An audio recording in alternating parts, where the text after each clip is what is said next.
Bob, and this is his best friend, Chuck. They are both 17. Chuck was behind the wheel and traveling fast, perhaps too fast. He screamed, clawed at his eyes, and rammed head-on into an oncoming car. Chuck's girlfriend is badly injured. The other driver is dead. And so is Chuck. Why this? What happened? It was only a few short weeks ago, really. Bob and Chuck were friends. Good friends.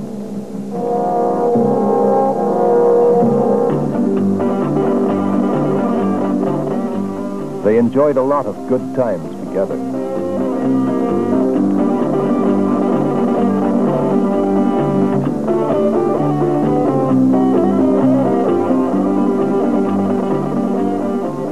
Nothing really unusual about Bob and Chuck, just a couple of guys in the midst of the normal process of becoming adults.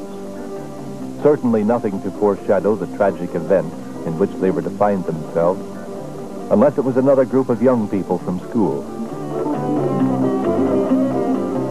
Frank and his group. They too had an interest. Lysergic acid diethylamide, LSD, acid, 25. Take your pick.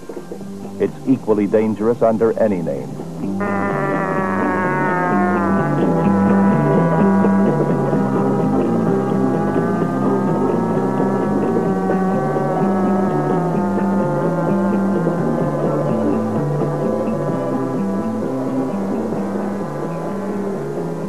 Like most acid heads, Frank had a compulsion to turn others on.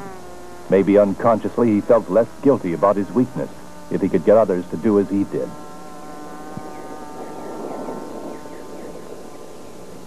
There's a much better way to fly than with toy planes. He tried to be persuasive, but there was something weird about the way he acted. It was an old approach. Taunts, dares, ridicule. If you don't turn on, you don't belong. You gotta turn on, tune in, and drop out. Experience the mind-expanding powers of acid. It's psychedelic, baby. That's what it's all about. Bob was not impressed. He didn't know much about LSD, but what he had heard he didn't like. Acid seemed like a whole lot more trouble than it was worth. Sure, taunted Frank. Exactly what the establishment wants you to believe, and you just eat it up. Bob wasn't convinced, but Chuck was not quite so unaffected. Although he tried to appear nonchalant, the adventure in it appealed to him.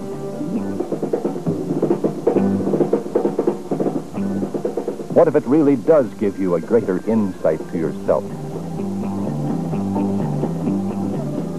At least we can try the stuff, Chuck argued. What harm can that do? Bob was adamant. It would just be a stupid thing to do.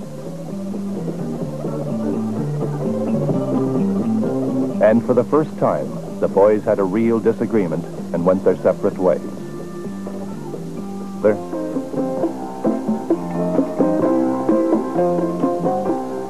Bob was surprised. He tried to talk with his friend. But Chuck, perhaps to hide his embarrassment, was aggressively defensive. In fact, just to prove to Bob that he's his own master, he informed him defiantly that he'd be taking his first acid trip that very day. Bob was disturbed. What was happening to Chuck and the others? Simple. Acid. LSD. What is the truth about it? The real truth? Maybe it isn't so bad. Bob decided to find out, not from being told by anyone else, pro or con. He'd make his own inquiry.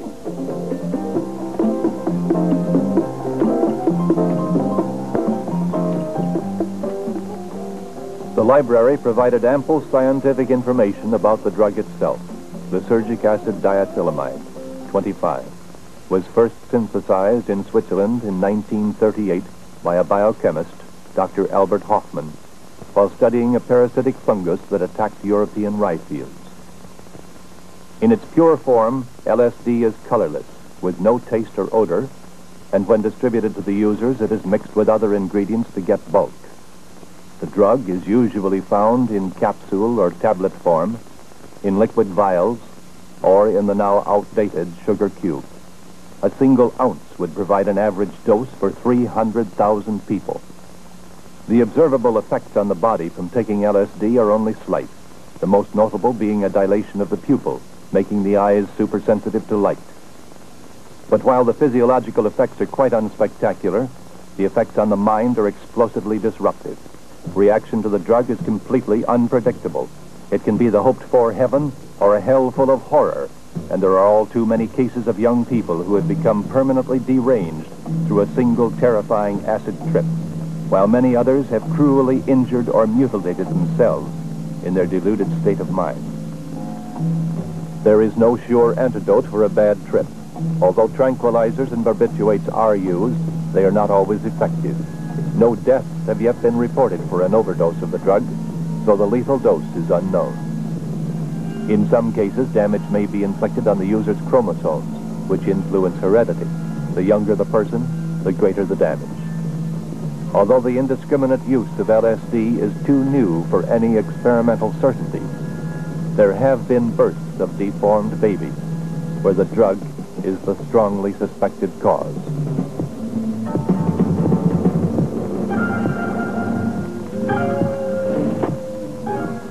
And it is a fact that animal embryos have been horribly deformed by mothers who had been given average doses of LSD. The effects of the drug usually end in 6 to 10 hours, but the risk of an unsuspected mental time bomb remaining is always there. Unexpected recurrence of all the effects in their original intensity has been reported as long as a year after the last trip. One of the claims made for LSD is that it frees the mind for creative thinking and work, yet only the opposite has been proven. It is only in the subject's own deranged mind that his abilities are expanded, a cruel self-delusion. Actually, his creativity is so distorted, no relationship to reality is possible. So, while there are bona fide medical uses and benefits to be derived from the drug, the LSD image made popular by certain advocates is based on myth, while the inherent dangers are based on facts. From a legal standpoint, most offenses involving LSD are classified as felonies. Even the possession of a small amount is a misdemeanor. The drug is considered so dangerous that all legitimate manufacturers have ceased production, and LSD is only legally available for research purposes. Therefore, to provide the acid head with his instant escape, the drug is being produced by underground amateur chemists in clandestine, often unsanitary laboratories, where control over quality is a joke, adding yet another danger to an already dangerous drug. And there is also ample evidence that organized crime is enjoying a good piece of the action. Who then could use such a harmful drug? Unfortunately, the ones most likely to become involved are the high-risk elements, the immature, the unstable, those who will risk everything without a thought to the future. One arrest, and never again will he be able to say no to the question, have you ever been arrested? A fact that will have to be lived with for a long time. LSD is not habit-forming the way some other drugs are. It is worse. The user becomes psychologically hooked. That is one reason why national medical societies have called acid the most dangerous of all illegal drugs and narcotics.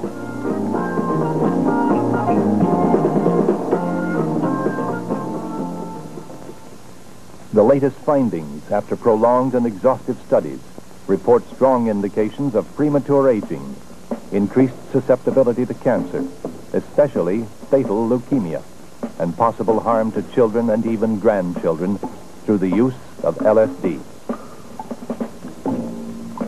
How dangerous? How serious the permanent damage done? No one knows as yet. The answers will come from those young people who today are willing to use themselves unthinkingly as human guinea pigs. As one scientist put it, someday their affected brains may end up in laboratories and provide the answers.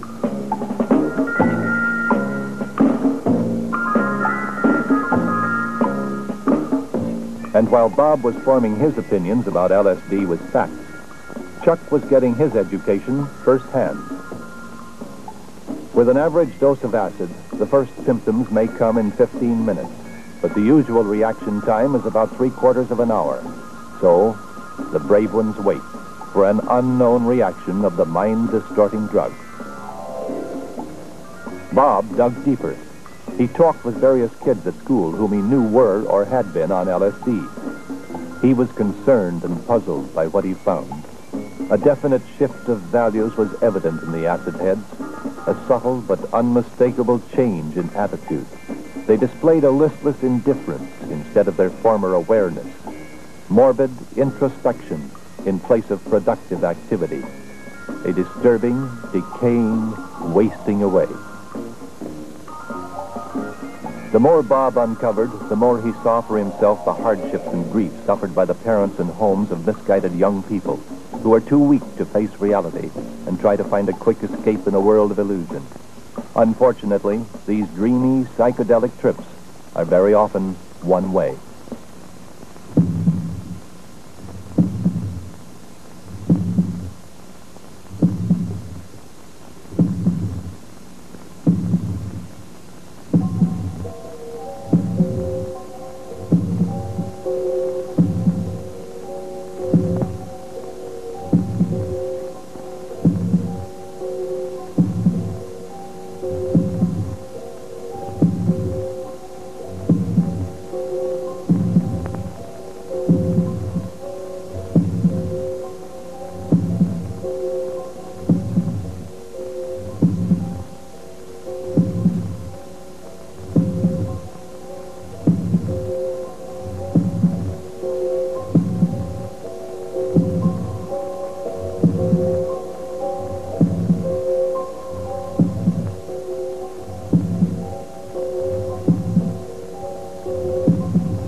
As the days went by, Bob grew increasingly concerned.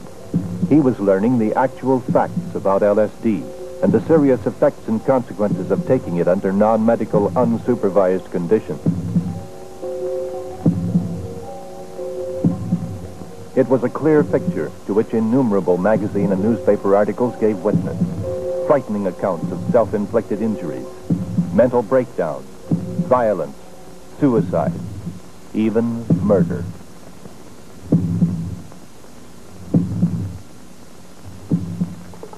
Chuck was also learning new things. Quick, easy ways to pay for his quick, easy pleasures.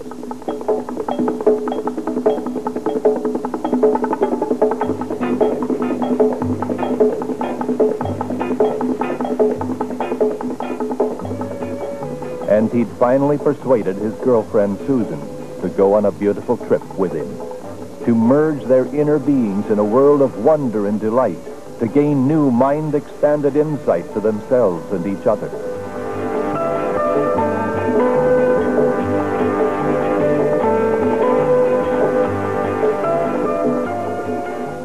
Bob was determined to talk to Chuck and set out to find him.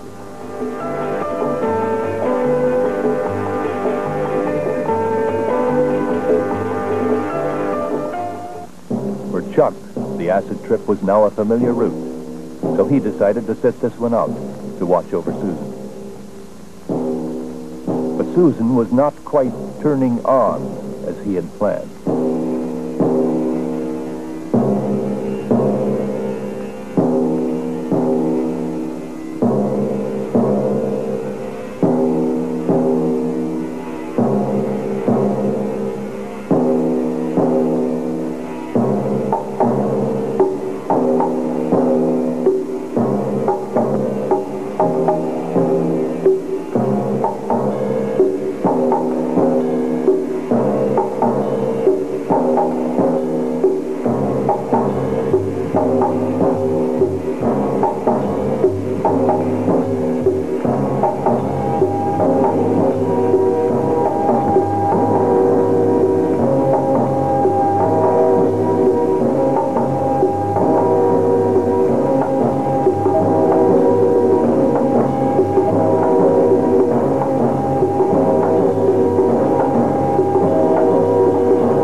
alarmed. He hadn't bargained for a freak-out. Susan's car was downstairs, and he decided to take her home. Since it seemed impossible for Bob to get to and talk with his friend, he decided to write a letter. Without sounding stupid, Bob tried to put his honest feelings in the letter. He used the only tools he had left to influence his friend: reason and logic.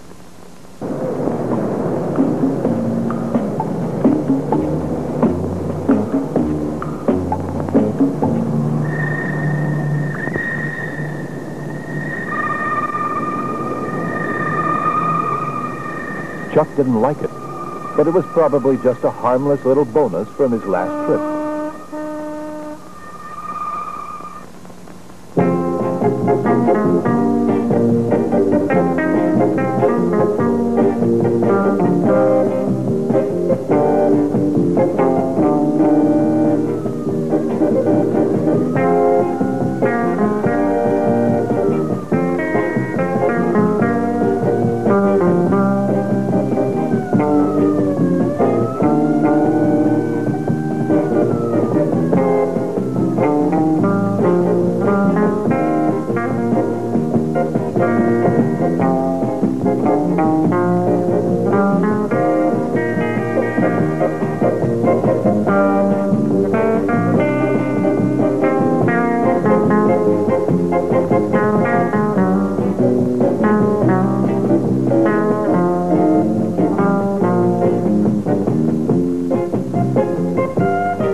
And those are the facts about LSD, Chuck. Honest. There is just no future in being an acid head. You and I have been friends for a long time, and I don't want to try to tell you how to live your life, but like it or not, we are adults now, and we have the power to make decisions that will affect our entire lives. Before you know it, you will be seriously considering marriage. How do you think Susan would feel about the prospect of having deformed children?